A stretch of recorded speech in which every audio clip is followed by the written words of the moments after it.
জিতেন চিৰাঙে আছিলে ঘৰখনৰ একমাত্ৰ মানে উপাৰ্জনৰ থলী বুলি ক'ব পাৰিব।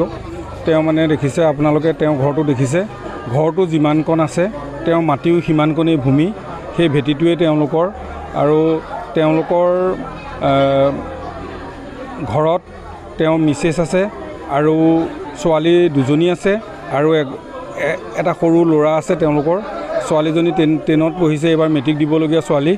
আৰু আমি অতি মানে দুখ প্ৰকাশ কৰিছোঁ যে এই পৰিয়ালটোৰ একমাত্ৰ উপাৰ্জনৰ যিজন ব্যক্তি, সেই ব্যক্তিজনী নাইকিয়া হৈ গৈছে বহিৰাজ্যত, বেংগলৰত। আমি কি কাৰণে তেওঁৰ মৃত্যু হৈছে আমি নাজানো। সেই মৃত্যুটো একমাত্ৰ তেওঁ যিটো পষ্টমৰ্টম ৰিপৰ্ট, সেই ৰিপৰ্টে জানিব। গতিকে আমি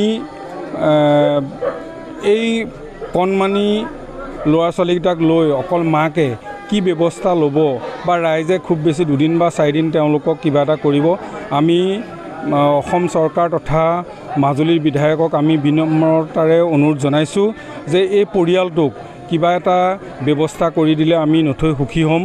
আমাৰ ৰাইজ যিহেতু আমি মাজুলীৰ বিধায়কগৰাকী আমাৰ মূল থলী, তেখেতে কিবা এটা ব্যৱস্থা কৰি এই পৰিয়ালটো চলন ফুৰণৰ ব্যৱস্থা কৰি দিবৰ কাৰণে বা এই জীৱিকাৰ কিবা এটা উপায় দিবৰ কাৰণে আমি অসম চৰকাৰ তথা মাজুলীৰ বিধায়কক অনুৰোধ জনাইছোঁ। ধন্যবাদ। মই গাঁও প্ৰধান হয়। আপুনি বিচৰা বাতৰি পাব কেৱল নিউজ 18 এপত। নিউজ 18 এপ ডাউনলোড কৰিবলৈ স্কেন কৰক এই QR কোড। গুগল প্লে ষ্টৰতো পাব এই নিউজ 18 এপ।